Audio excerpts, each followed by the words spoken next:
At 2:13 a.m., my phone said there was a thief in my house. I opened the camera and saw my husband standing in the dark talking to someone. The problem? There was no one there. The worst problem? The person he was talking to died in this house 3 years ago. My phone buzzed at 2:13 a.m. Not loud, but in a house that quiet, it felt like something had tapped me awake on purpose. I opened my eyes and just lay there for a second. Cold room, no sound, no movement. Then the screen lit up again. Motion detected, living room camera. My stomach tightened. Daniel had installed the cameras 2 weeks ago, said there had been break-ins in the neighborhood. I didn't love the idea, but he insisted we'd only arm them at night. Just in case, he said. I grabbed my phone and unlocked it. No hesitation. I opened the app. The feed loaded. Living room. Dark. Only a faint wash of streetlight coming through the blinds. And Daniel, standing in the middle of it. I pushed myself up against the headboard. He wasn't moving, just standing there, arms at his sides, back straight, eyes open. Something about it made my skin crawl immediately. It wasn't just that he was awake at 2 a.m., it was the way he was standing, too still, like someone had paused him mid-action and forgotten to press play again. I whispered, even though I knew he couldn't hear me, "Daniel?" No reaction. I switched cameras. Hallway, empty, kitchen, empty. Back to the living room, still there, still not moving. I swallowed hard. Okay, sleepwalking. That had to be it.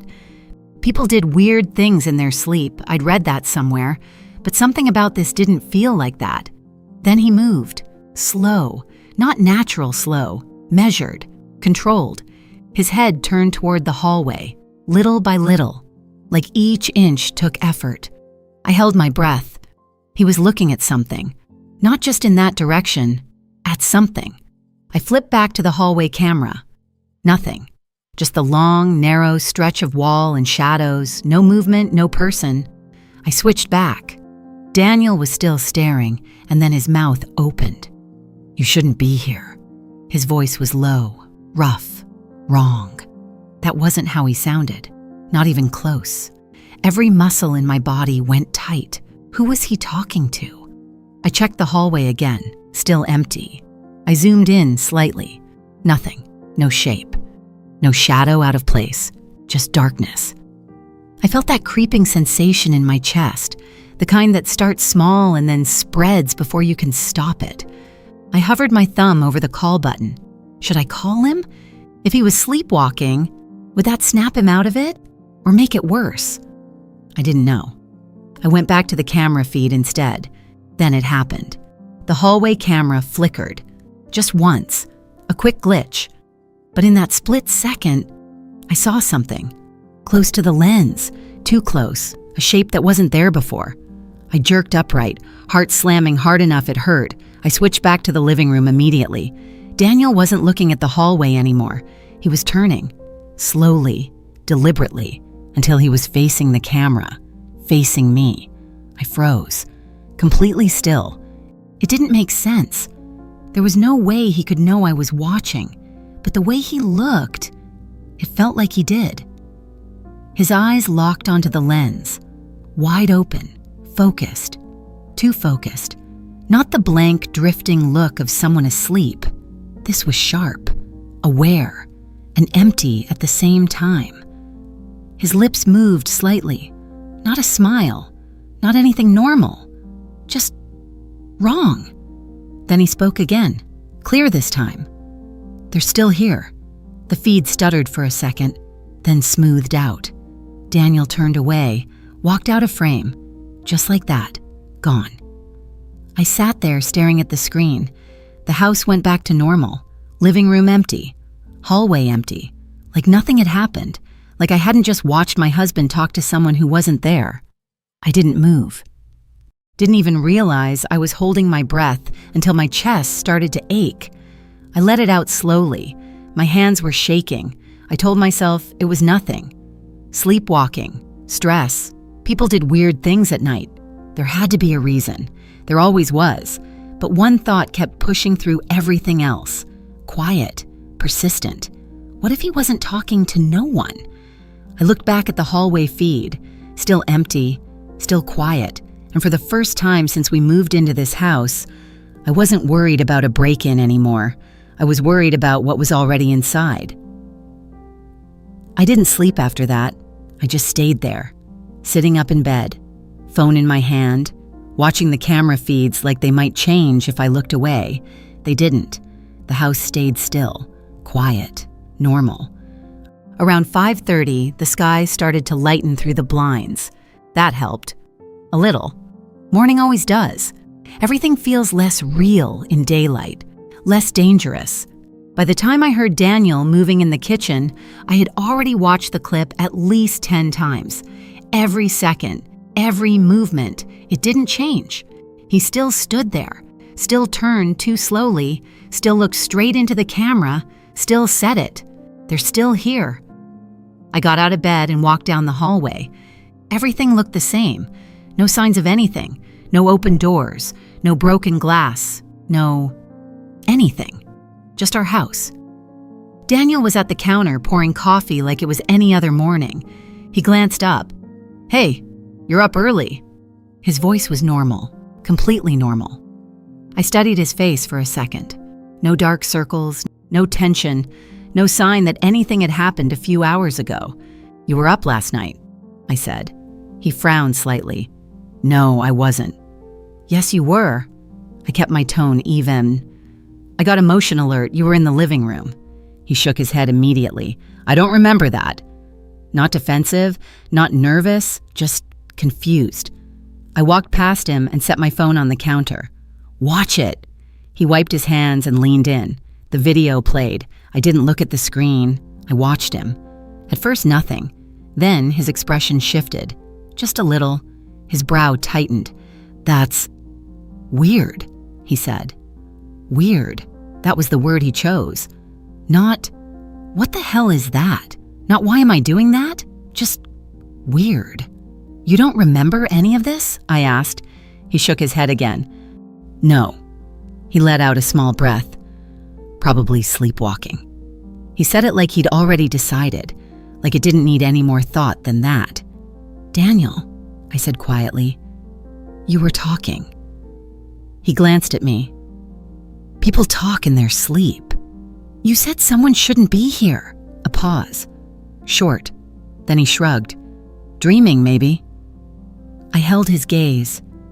"Then who were you talking to?" Another pause. This one longer. "I don't know," he said. And there it was. The first crack. Not big, but enough. I nodded slowly, like I accepted that. "I'm going to look into it," I said. He gave a half smile. "Yeah, or I can just lock the doors better." A joke, light, casual, like none of this mattered. But it did.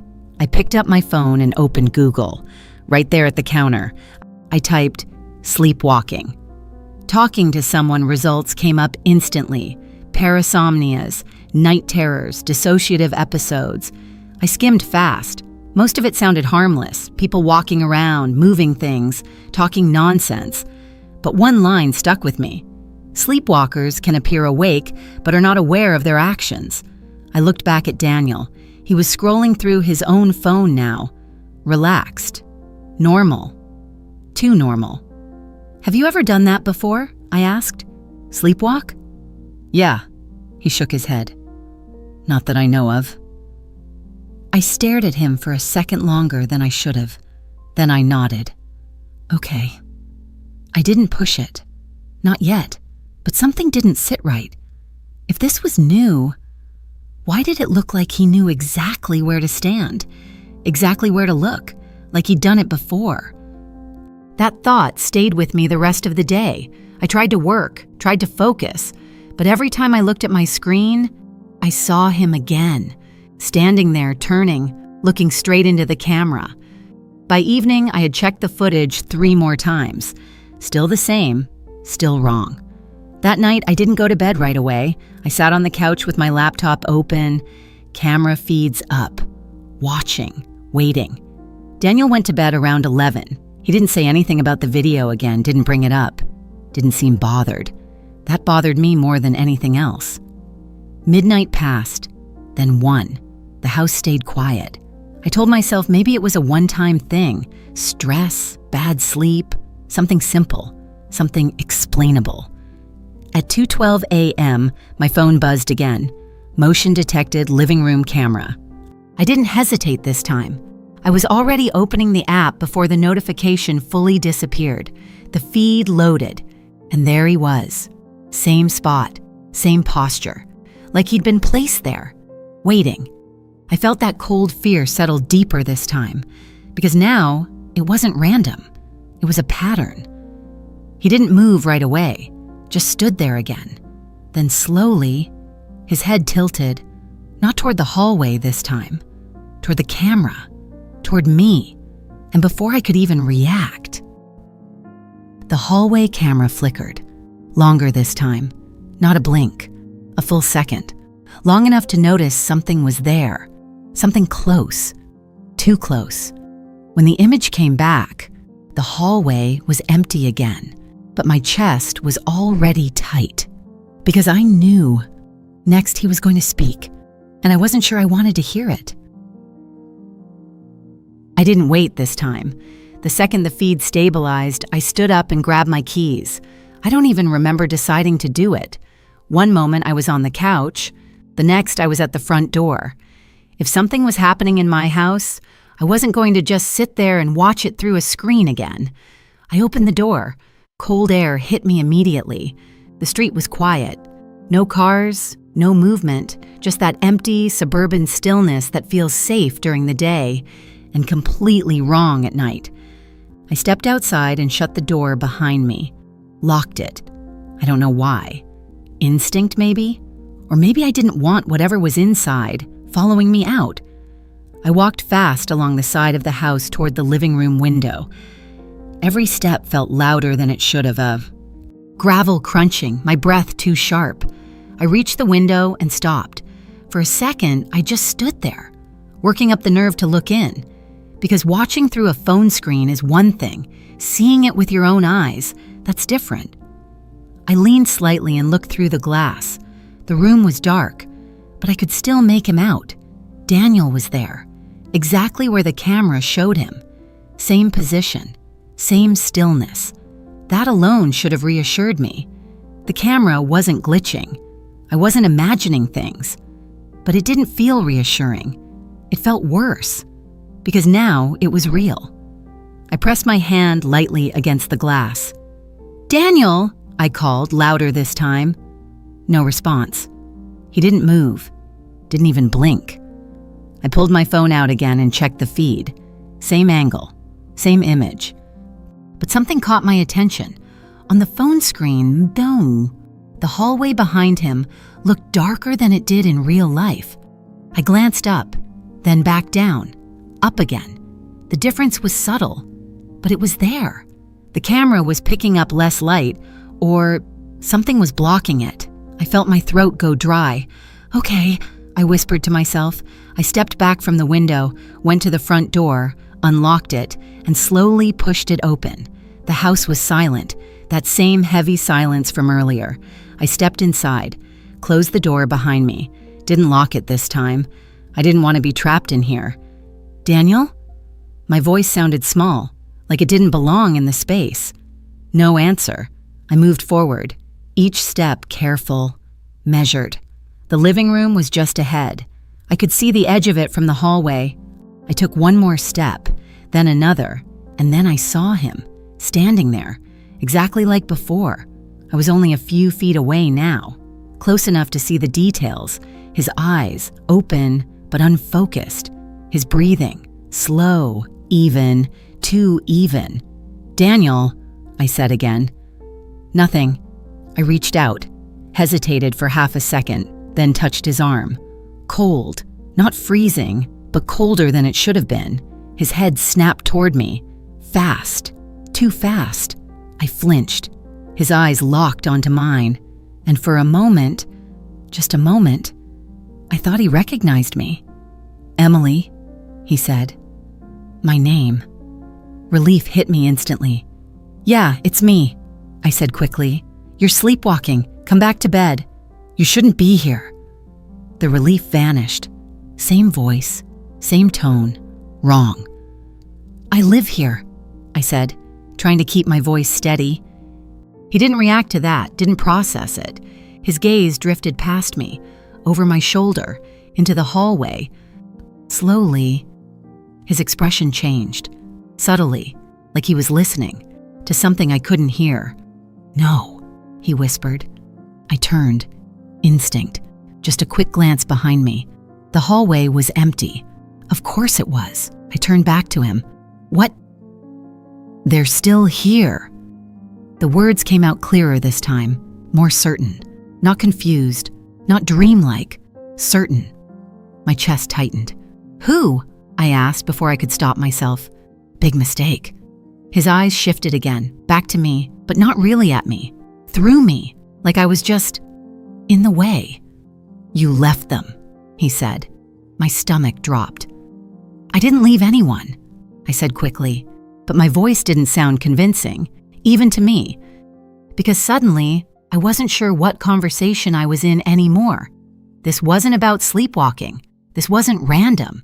He was responding, reacting to something. I tightened my grip on his arm. "Daniel, listen to me. You need to wake up." For a second, just a second, something flickered in his expression. Confusion, real confusion. "Em," he said softly. Hope surged. "Yes, I'm right here." Then it vanished. His face went blank again, gone, like a switch flipped. He pulled his arm away from me, not violently, but firmly, turned and started walking, not toward the bedroom, toward the hallway, toward the darkness. "Daniel." I followed him immediately. He moved slow but steady, like he knew exactly where he was going. I reached the hallway entrance just as he stepped into it. The air felt colder there, noticeably colder. I don't know if that was real or just in my head. He stopped halfway down, right in front of the wall, the one that led to the basement, except there was no door there anymore. It had been sealed off before we moved in, covered, painted over, just a wall. Daniel raised his hand, placed it flat against the surface, like he was feeling for something underneath. My heart started pounding again. "Daniel, there's nothing there." He didn't answer, didn't look at me, just kept his hand on the wall. Then, very quietly, he said, "It's not gone." A chill ran straight through me, because I realized something in that moment. He wasn't confused. He wasn't dreaming. He was remembering something that had happened right there, in that exact spot. I took a slow step back, my mind racing, trying to make sense of it, trying to fit it into something logical, but nothing fit. Nothing made sense, except one thing. This house wasn't as empty as I thought it was, and whatever happened here before we moved in, it wasn't finished. I didn't sleep after that, not even close. I stayed up until sunrise, sitting at the kitchen table with my laptop open, replaying everything in my head. Daniel in the hallway, his hand on the wall. It's not gone. By morning, he was back to normal. Again. Like nothing had happened. He made coffee, checked his email, asked me what I wanted for breakfast. I watched him the whole time, waiting for something to slip. It didn't. "Did you sleep okay?" he asked. I almost laughed. "Do you remember last night?" He shook his head without even thinking. "No." "Why?" I studied his face. No hesitation, no defensiveness, just confusion. I slid my phone across the table. "Watch." He sighed softly, like this was becoming a routine. The video played. This time I didn't watch him react right away. I let it run, let him hear his own voice, let him see where he stood. When I finally looked up, his jaw was tighter than yesterday. "That's..." he started, then stopped. He exhaled. "Okay, that's worse." Worse. At least that was something. "You went to the hallway," I said. "You knew exactly where you were going." He rubbed the back of his neck. "Yeah, well, muscle memory, maybe." "Muscle memory of what?" That landed. He didn't answer right away. Instead, he reached for his coffee, took a sip, bought himself time. "I don't know," he said finally. Same answer, same dead end. But something was different now. Yesterday, he dismissed it. Today, he was thinking about it, even if he didn't want to admit it. "I'm going to look into the house," I said. That got his attention. "What do you mean?" "I mean the previous owner, the history, anything that happened here." He gave a small, almost amused shake of his head. "You think the house is the problem?" "I think something is," I said. We held eye contact for a second, then he looked away first. "Do what you want," he said. Not agreement, not support, just permission. That was enough for me. By noon, I was deep into it. Laptop open, multiple tabs, county records, property listings, archive pages. The house showed up easily. Address, sale history, tax records, standard stuff.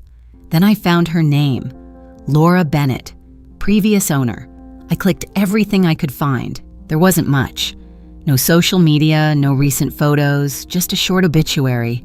Laura Bennett, 38, passed away unexpectedly in her home. Unexpectedly, that word again. Always vague, always clean. I kept digging. Local news archives. Buried 3 pages deep, I found it. A short article. No headline drama, just a small piece. Woman found dead in suburban residence. Authorities report accidental fall. Accidental. I leaned back in my chair. "Of course," I muttered. "Always accidental." I read the article twice, then a third time. Details were thin. Fall down basement stairs. No sign of forced entry. Case closed. Closed fast. Too fast. I looked back at the layout of the house listing. There it was. Basement. But in our house, there was no basement access. It had been sealed. That thought settled heavy in my chest. I clicked back to the property history, scrolled further. Older listings, different photos, different angles, and then I saw it. A picture from before the renovation, the hallway. Same one. But at the end, a door, basement access, right where the wall was now. I felt a chill run through me. That was where Daniel had stood, that exact spot, hand against the wall, like he knew something was behind it. I zoomed in on the image, stared at it, tried to imagine the door there, tried to picture it opening, dark stairs going down. I closed the laptop halfway, then opened it again. No, I wasn't done. Not even close. I searched Laura Bennett again, this time broader. Anything. Old forums, public comments, cached pages. And then an old listing discussion thread popped up. People talking about the house. Most of it was nothing. Price, location, schools. Then one comment, buried in the middle. Anonymous user. That place always felt off, basement especially. I stared at the screen, scrolled further, replies under it. "What do you mean?" "Just a vibe. Cold, like someone was always down there." I exhaled slowly. A vibe. That's how people explain things they don't understand. I closed the tab, sat there in silence, trying to ground myself, trying to stay rational. This was all circumstantial, old house, old story. Coincidence. It had to be. But then another thought pushed through, clear, sharp. If it was just a coincidence, why did Daniel know exactly where to stand? I opened one last tab, his email. He'd left his laptop on the desk. Unlocked. I hesitated, just for a second. Then I clicked. Search bar. Typed the address. Results came up instantly. Multiple emails, dates, 3 years ago. My stomach dropped. I opened one. Subject line, regarding the property. I stopped breathing. Scrolled down. Short message. Meeting scheduled. Walkthrough confirmed. 3 years ago. Before we ever met. Before we ever bought the house. Daniel had been here. Inside this house. Long before me. My hands went cold. Because suddenly, this wasn't about sleepwalking anymore, and it wasn't about a random house. This was something else, something he hadn't told me, something he had buried. And whatever it was starting to come back. I didn't confront him right away. I thought about it. A lot. I sat there at his desk, staring at the email like it might change if I looked long enough, regarding the property 3 years ago, before me, before us. I minimized the window, then opened it again. Still there, still real. I checked the sender, a realtor, local. I clicked the thread. There were a few messages back and forth. Scheduling, confirmation, a note about access to the basement. My chest tightened. Access to the basement. I leaned back slowly in the chair. So he knew. He knew there was a basement, and he never said a word. Not when we toured the house. Not when we signed the papers. Not even when he sealed that door behind drywall and paint like it had never existed. I closed the laptop. Too hard. The sound echoed in the room. I froze for a second, listening, half expecting him to call out from somewhere in the house. Nothing. Just silence. I stood up and paced once across the room, then back, trying to slow my breathing, trying to think. There had to be an explanation. There always is. Maybe he forgot. People forget things. Maybe it wasn't important. Maybe... No, that didn't make sense. You don't forget a house you've been inside. You don't forget a basement you've walked through. And you definitely don't forget something that makes you stand in front of a wall at 2 a.m. and say, "It's not gone." I pressed my hands against the desk, grounded myself. Okay, facts. He had been here before. The previous owner died in this house. The basement had been sealed, and now, every night at the same time, he went back to that exact spot, like something was pulling him there, or calling him. I grabbed my phone and opened the camera app again, scrolled through the footage. Night 1, night 2, same position, same direction, same focus. He wasn't wandering. He wasn't lost. He was going somewhere. I exhaled slowly. Okay, I whispered. If he wouldn't tell me, I'd find out myself. By the afternoon, I was back online, digging deeper this time. Not just articles, everything. Property permits, renovation records, contractors. I found the permit for the wall, filed about 6 months before the house went back on the market. Structural modification, basement access closure. Closure, not removal, not demolition, closure. The basement was still there, just hidden. I stared at that word for a long time. Then I picked up my keys. The county records office smelled like paper and dust. Old files, old stories, the kind of place where things don't disappear, they just get buried. I asked for anything related to the property. The woman at the counter didn't ask many questions, just handed me a folder after a few minutes. Thin, too thin. I took it to a table and opened it. Inspection reports, basic documentation, then a police summary. Short, clean, female, 38, found at base of basement stairs. No signs of forced entry. No evidence of struggle. Cause of death. Blunt force trauma consistent with fall. I read it twice, then a third time. Something about it felt off. Too simple. Too neat. I flipped the page. There was a photo log reference, but no photos. Removed or never included. I frowned. That didn't sit right. I looked up. "Excuse me," I called to the woman at the desk. She glanced over. "Yeah? Are there photos attached to this case?" She walked over, leaned slightly to look. "Nope, not in the public file." "Why not?" She shrugged. "Sometimes they're withheld or just not digitized." "Is there any way to access them?" She shook her head. "Not without a request, and even then, probably not." I nodded slowly. "Right. Okay, thanks." She went back to her desk. I looked down at the file again. No photos, no detailed report, just a summary and a closed case. I closed the folder. Carefully this time, because something about this didn't feel like an accident. It felt like something had been simplified, reduced, filed away, forgotten. When I got back home, the house felt different, not visibly. Nothing had changed.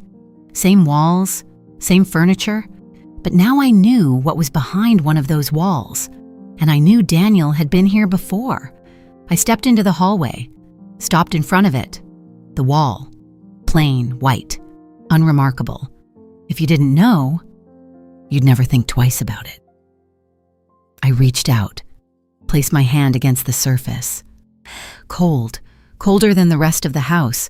I swallowed, tried to laugh it off. "It's just a wall," I murmured. But the words didn't convince me, because I could still see him, standing right here, hand pressed exactly where mine was now, listening. I pulled my hand back quickly, like I'd touched something I shouldn't have. The front door opened behind me. I jumped, turned fast. Daniel stepped inside, keys in hand. He looked at me, surprised. "You okay?" I forced a small smile. "Yeah, just thinking." He nodded. "About last night?" I hesitated, then said, "Yeah." He set his keys down. For a second, neither of us spoke. Then I asked it. Simple, direct. "When were you here before?" He froze. Not dramatic, not obvious, but I saw it. That tiny pause, that fraction of a second where something shifted behind his eyes. "What?" he said. "I found the emails," I said. "No way around it now. You came here 3 years ago." Silence, heavy. He looked at me. Really looked this time. Not confused, not dismissive. Focused, careful. Then he exhaled. "Yeah," he said quietly. My stomach dropped. "You remember that?" Another pause, shorter. "I remember looking at a few houses back then." "A few." I stepped closer. "This one, Daniel. You remember this one?" His jaw tightened slightly.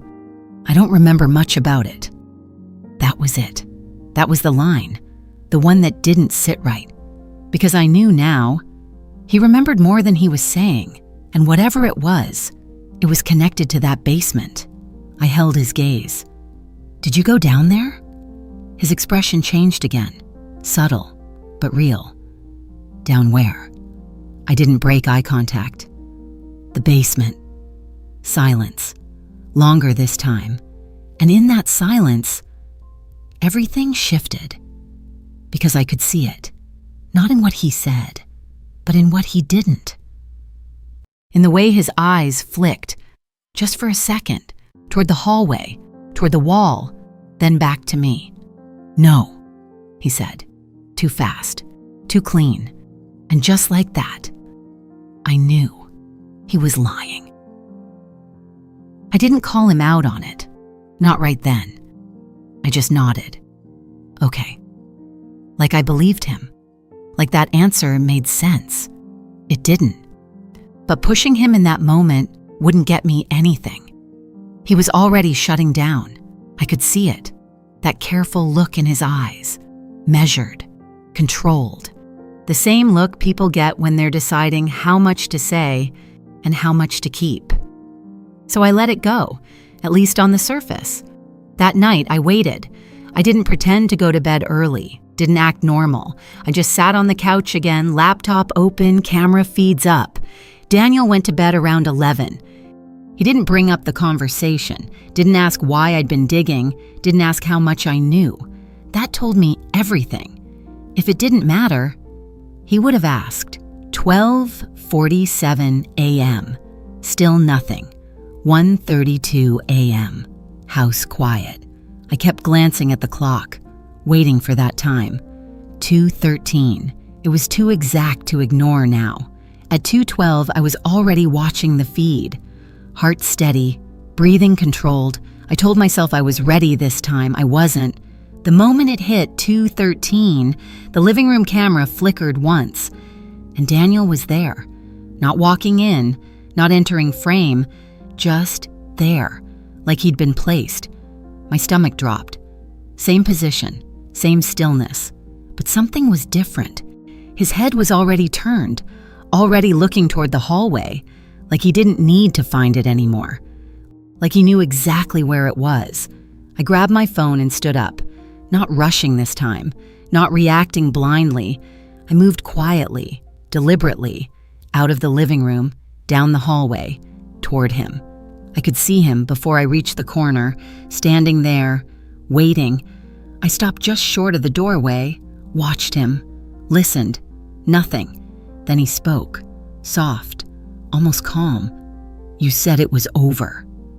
My chest tightened. That was new. I stepped into the room. "Daniel." No reaction. His attention wasn't on me. It was locked on something else, something I still couldn't see. I followed his line of sight. Hallway. Empty. But it didn't feel empty. That was the problem. The air felt heavy, like the space was already occupied. "You shouldn't be here," he said again, more firmly this time. Like he was arguing. I stepped closer. "Daniel, listen to me." Nothing. I reached for his arm. This time I was ready for it, for the cold, for the reaction. But when I touched him, he didn't snap, didn't turn. He just kept staring forward, like I wasn't even there. "You left me," he said. The words hit harder than they should have. Not because of what they meant, but because of how he said them. There was something under it. Something real. Guilt. I felt it immediately. Like it didn't belong to me, but I could still feel it. "I didn't leave you," I said, quieter now. Careful. Testing. His head tilted slightly, like he was listening. To me. Or to someone else answering at the same time. "You walked away," he said. My throat went dry. This wasn't random. This wasn't nonsense. This was a memory. Broken, fragmented, but real. I stepped in front of him, forced him to look at me. "Daniel." His eyes met mine, and for a second, he was there. Really there. "Emily?" Hope hit again. Sharp. Fast. "Yes. Stay with me. You're okay. I didn't push you." Everything stopped. The words hung between us, heavy, wrong. I stared at him. "I didn't push you," he repeated, more desperate now. "I didn't." My heart started racing. "Daniel, who are you talking about?" But I already knew, or at least, I had a name forming in my head. Laura.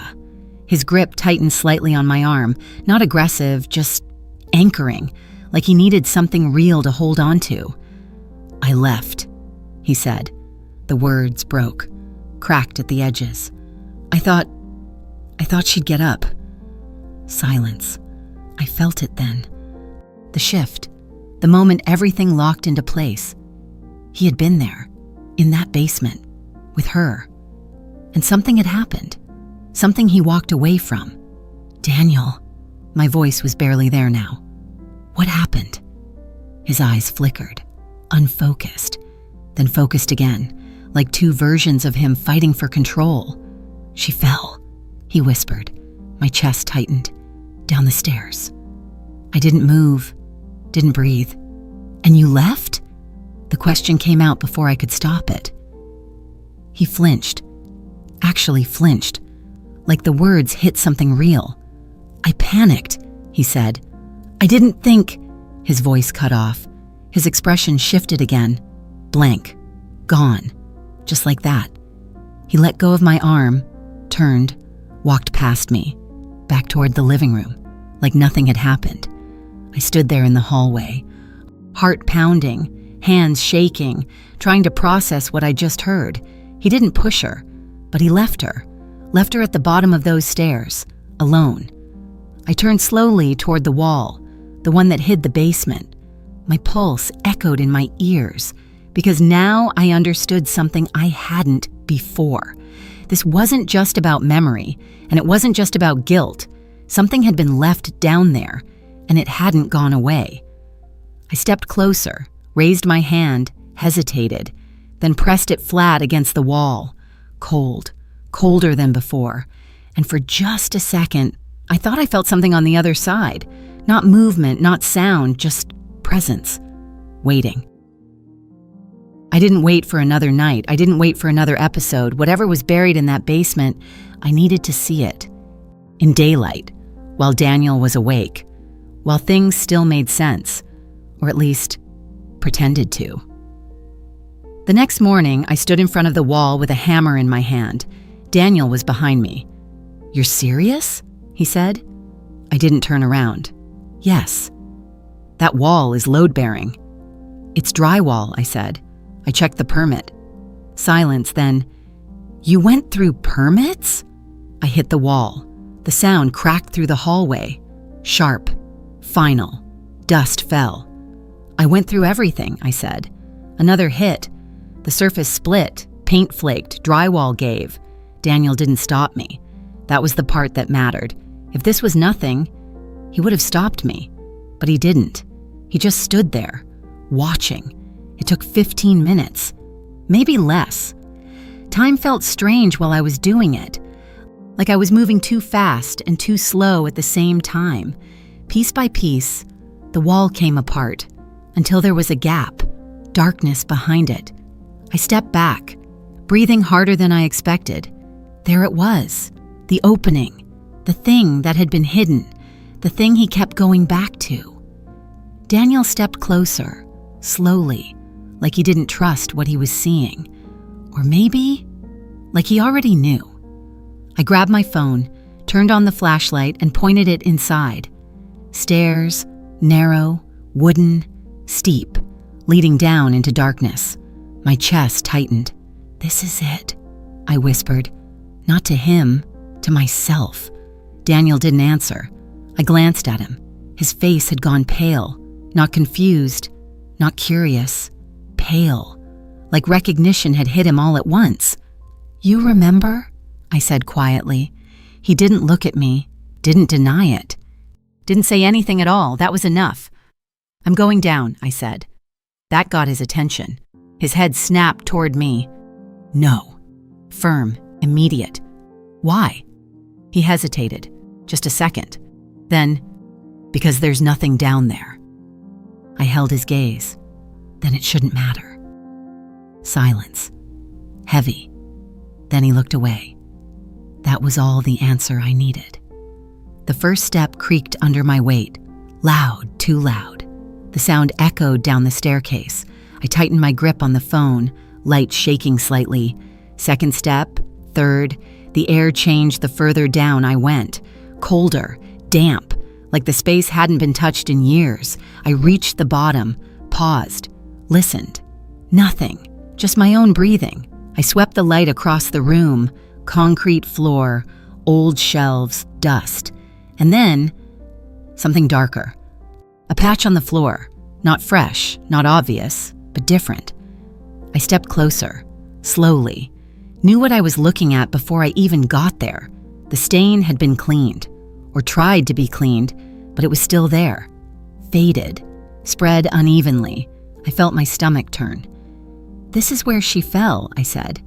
My voice sounded distant, like it wasn't coming from me. From above, I heard Daniel shift, one step down, then another. He was following. I didn't look back. I kept moving. The beam of light caught something else. Near the wall, metal, broken. I crouched and picked it up. A camera, old, detached, and the wires ripped out. I stared at it, mind racing. There had been a camera down here. Before, watching, recording. I stood slowly, turned toward the stairs. Daniel was halfway down now, frozen, looking at the floor, at the stain. His breathing was uneven. "Daniel," I said. He didn't respond, just stared, like he was seeing it happen again, right in front of him. "She fell," he whispered. Same words as last night, but different now. Not fragmented, not drifting. Clear. I was here. I felt my chest tighten. "I know," I said. He shook his head. "No, I didn't." His voice broke. "I didn't push her." "I believe you," I said. And I did. That wasn't the part that mattered anymore. He took another step down, then another, until he was standing beside me, right next to the stain. his eyes fixed on it. "I thought she'd get up," he said. "I thought she was just hurt." Silence. "I left," he added. The word barely came out. "I just left." I didn't say anything, because there was nothing to say. There was no version of that where it sounded better, no explanation that fixed it. He exhaled sharply, ran a hand through his hair. "I didn't call anyone," he said. "I didn't go back." The guilt in his voice was real now, fully there. No distance, no denial, just truth. And then he froze, completely still. His eyes shifted, not to me, not to the stairs, to the far corner of the basement. My heart skipped. "Daniel?" He didn't answer. His face changed. Slowly, the color drained again. His mouth parted slightly.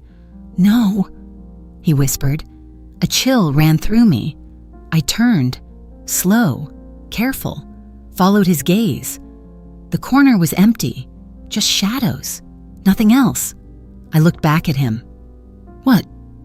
His eyes were wide, locked on that spot, like he was seeing something standing there. "She didn't stay down," he said. My pulse spiked. "What are you talking about?" His voice dropped, barely above a breath. "She got back up." The words hit hard. Wrong. Impossible. I stepped closer to him. "Daniel, there's nothing there."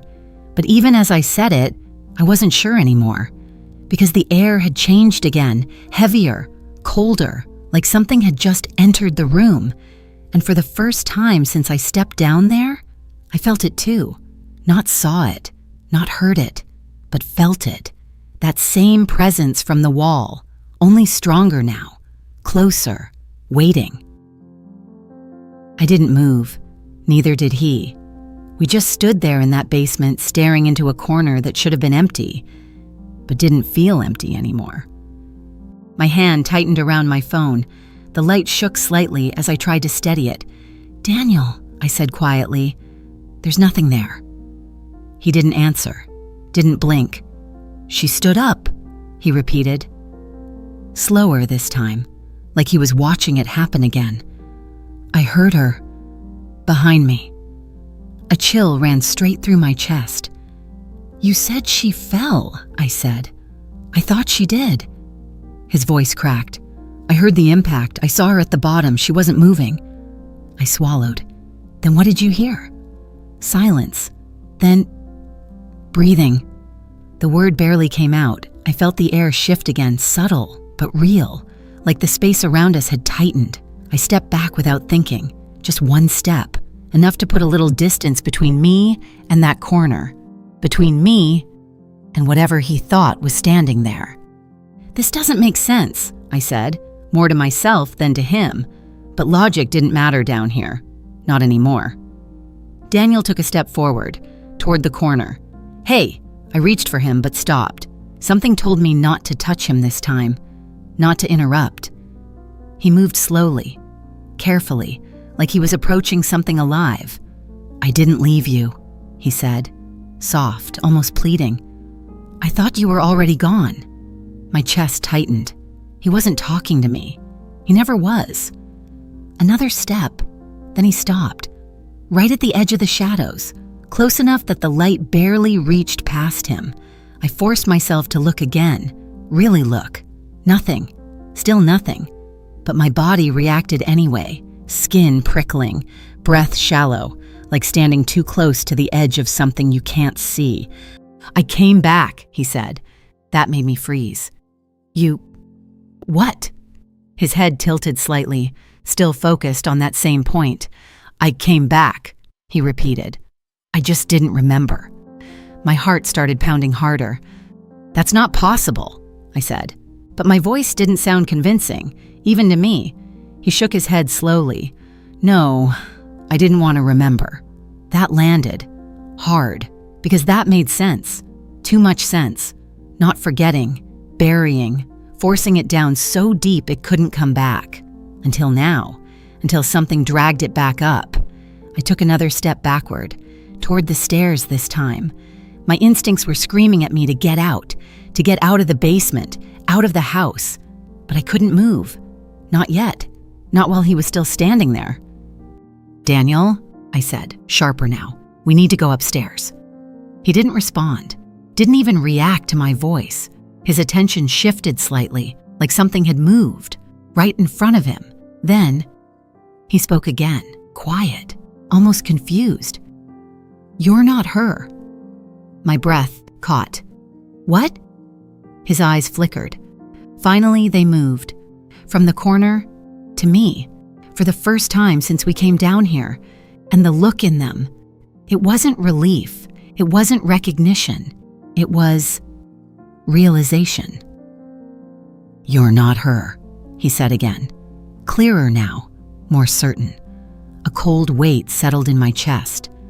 "Of course I'm not," I said, but something in me hesitated because I suddenly wasn't sure what he meant or who he thought I was. He looked back toward the corner, then back at me, like he was comparing, choosing. "She said you would come," he whispered. My pulse spiked. "Who said that?" No answer, just that same distant focus. And then he stepped back, away from the corner, toward me, fast, too fast. I flinched. He stopped just inches away, close enough that I could see every detail in his face, every line, every shift in his expression. "You saw it," he said. My stomach dropped.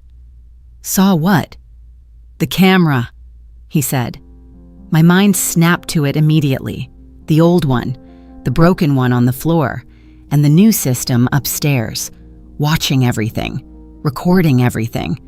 My grip tightened on my phone. "I saw the footage," I said slowly. His eyes darkened. "You weren't supposed to." The words hit harder than anything else, because now he wasn't confused. He wasn't lost. He was aware, fully aware. "Daniel, you should have left it alone," he said, low, controlled, a different tone, one I hadn't heard before. I felt the shift immediately. This wasn't the man from the kitchen or the one from the hallway. This was something else, something underneath, something that had been buried with everything else. "I was trying to help you," I said, my voice steady even if I didn't feel it. His expression didn't change. "You don't fix this," he said. "You just see it." Silence fell between us, heavy, pressing in from all sides. Then, from somewhere above us, a sound, soft but clear, a faint electronic chime. My phone buzzed in my hand. I looked down. Notification. Motion detected, living room camera. My blood ran cold. I slowly lifted my eyes back to him. We were both in the basement, both standing right here, so whatever triggered that alert wasn't us. Daniel didn't look surprised. That was the worst part. He just stared at me. Then, very quietly, he said, "It followed you down." My heart slammed against my ribs. I didn't wait anymore. I grabbed his arm. "Upstairs, now." For once, he didn't resist. We moved fast, up the stairs, out of the basement, back into the hallway. The house felt different now, not quiet, not still, occupied. I didn't stop, didn't slow down. I pulled him with me into the living room. The camera feed was still open on my phone. I looked at the screen, then at the room, then back at the screen again. And my stomach dropped, because what the camera was showing didn't match what I was seeing. On the screen, someone was standing in the living room, right where Daniel had been, facing the camera, perfectly still. I looked up. The room in front of me was empty, completely empty. I looked back down. The figure hadn't moved, didn't flicker, didn't glitch, just stood there, watching. And slowly, very slowly, it lifted its head, as if it knew I was looking at it. The screen trembled in my hand, because I realized something in that moment. The camera hadn't been glitching. It had been showing something. I just couldn't see. I couldn't look away from the screen. I tried. For a second, I lifted my eyes, forcing myself to look at the actual room. Empty. Completely empty. Then I looked back down. Still there, standing in the exact center of the living room, facing the camera, not moving, not flickering, just there. My hand started shaking. "Daniel!" My voice came out thin, wrong. He didn't answer right away. I felt him next to me. Still. Too still. When I turned, he wasn't looking at the room. He was looking at the phone, at the same thing I was seeing, and the expression on his face. That told me everything. He saw it too. "It's her," he said. The words dropped into the room like something solid, heavy, final. My throat went dry. "You can see it?" He nodded, slow, like even that movement took effort. "I remember now," he said. My pulse spiked. "What do you remember?" His eyes didn't leave the screen. "That night." His voice was steady at first, then it started to break. "I didn't leave right away." I felt my chest tighten. "You said you did." "I thought I did," he said, a small, bitter breath. "I wanted to believe I did." The figure on the screen didn't move, but something about it felt different now, closer, like it was leaning in without actually changing position. Daniel took a step forward, toward the living room, toward the spot where nothing stood, except on the screen. "Daniel, wait." "I came back down," he said. My words died in my throat. "I heard her breathing," he continued. "She wasn't dead." The room felt smaller, the air tighter. "What did you do?" I asked. My voice barely held together. He didn't answer right away, just kept staring at the phone, at her. "I panicked," he said finally. "I didn't know what to do." His hands curled slightly at his sides. "I thought if I called, if I stayed," he swallowed hard, "I'd be responsible." The words hit harder than anything else. Not confusion, not fear, choice. He made a choice. "I told her I'd get help," he said. A hollow sound escaped him. "But I didn't." Silence. I couldn't breathe. "She tried to get up," he said. My chest tightened painfully. "She was reaching for me." I shook my head. "No." But he kept going. "I stepped back," he said. "I told her to stay down." His voice cracked fully now. "I told her not to move." The figure on the screen twitched. Just slightly, enough to make my stomach drop. "She was still breathing," he whispered, "and I left anyway." The words hung there, heavy, irreversible. I stared at him. This wasn't the same as before. This wasn't just leaving someone hurt. This was knowing and walking away anyway. "That's why she didn't go," he said, almost to himself. "That's why she's still here." My grip on the phone tightened. "Daniel," but I didn't know what I was going to say. There was nothing left to fix, nothing left to explain. The screen flickered, both of us flinched, then stabilized again. The figure had moved, closer to the camera, not by steps, not by motion, just closer. Like distance didn't matter to it. My heart slammed hard. "We need to call someone," I said. "Police. Anyone." This had gone too far. Daniel shook his head slowly. "No." "What do you mean, no?" "She's not here for them," he said. "She's here for me." A cold weight dropped into my stomach. The way he said it. He wasn't guessing. He knew. The phone buzzed again in my hand. Another notification. "Motion detected basement camera." I froze. "We don't have a basement cameras," I said, my voice barely above a whisper. Daniel didn't respond. I opened the feed. The screen shifted, static for a second. Then, the basement. Clear, sharp. Like the camera had always been there. The stain on the floor, the broken shelves, the exact spot where she fell. And in the center of it, someone standing. I felt my breath catch. It wasn't facing the camera. It was facing the stairs. Facing up, toward us. Slowly, it lifted its head. I couldn't see a face, not clearly, but I knew exactly what I was looking at. "She's waiting," Daniel said. I turned to him. "What does that mean?" He didn't look at me. "She waited before," he said. "She's waiting again." "For what?" Silence. "Then, for me to come back down." My heart dropped. "No." Immediate, firm. "You're not going down there again." He finally looked at me, and something in his eyes had changed. Not fear, not confusion, acceptance. "I already did," he said quietly. My stomach twisted. "What?" His gaze drifted slightly, past me, toward the hallway, toward the wall. "Every night," he said, "I go back." A chill ran through me, and every night, she's there.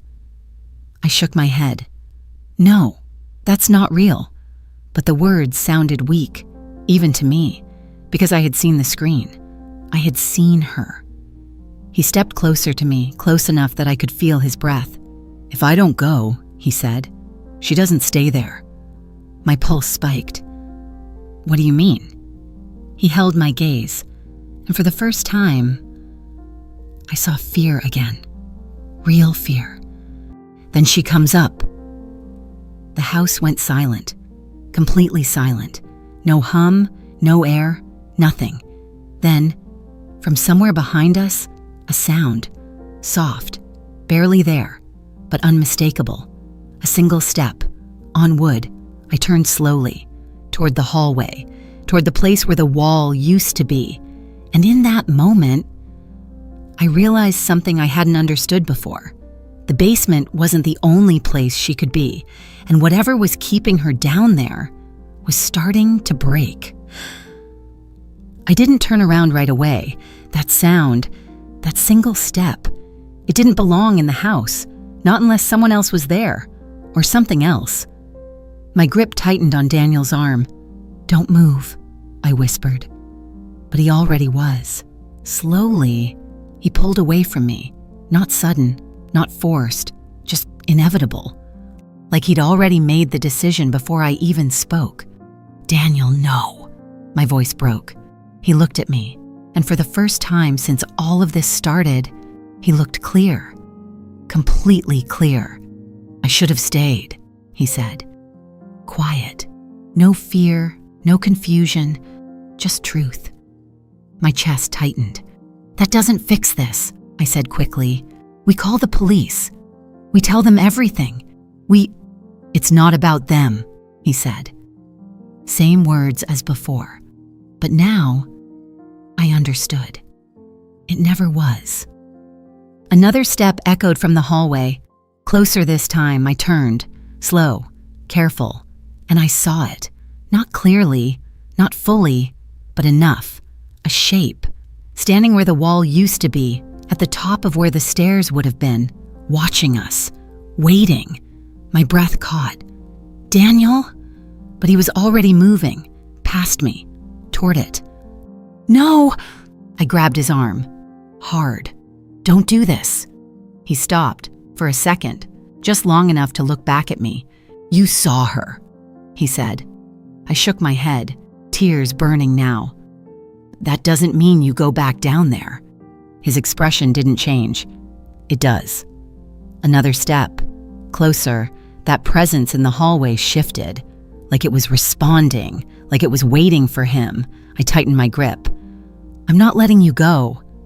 For a moment, it almost worked. His hand tightened around mine, like he was holding on too. Then, he let go, just let go, and stepped forward, toward the hallway, toward the dark, toward her. I froze, couldn't move, couldn't follow. All I could do was watch. He passed the edge of the living room, entered the hallway, and for a split second, I saw them together, not clearly, not fully, but enough to understand. She wasn't standing still anymore. She was reaching, and this time, he didn't step back. The lights flickered, once, twice. Then everything went still, completely still, I don't know how long I stood there. Seconds, minutes, it didn't matter. When I finally moved, the hallway was empty. No Daniel, no shadow, nothing. Just the open space where the wall used to be. I walked forward slowly, each step heavier than the last. I stopped at the edge, looked down. The stairs were still there. Dark, silent, waiting. My phone buzzed in my hand. I looked down. Camera notification. Motion detected. Basement camera. My breath caught. I opened the feed. The basement appeared on screen. Empty at first, then movement. At the bottom of the stairs, a figure. Walking into frame. Not her, him, Daniel. He stopped in the center, right where the stain was. Slowly, he looked up, straight into the camera, straight at me, and for a moment, just one moment, I thought he was going to say something, explain, ask for help, but he didn't. His expression didn't change, didn't break, didn't move. Then, the screen flickered, and someone else stepped into frame beside him. I dropped the phone. The screen hit the floor, but I didn't need to see it anymore, because I already knew one thing. He didn't come back up, and something else did. And Asni, if you made it this far, would you go down those stairs, or would you leave, like he did? Tell me what you would do in the comments. And if this story got under your skin, hit subscribe, because some stories don't end when the camera turns off.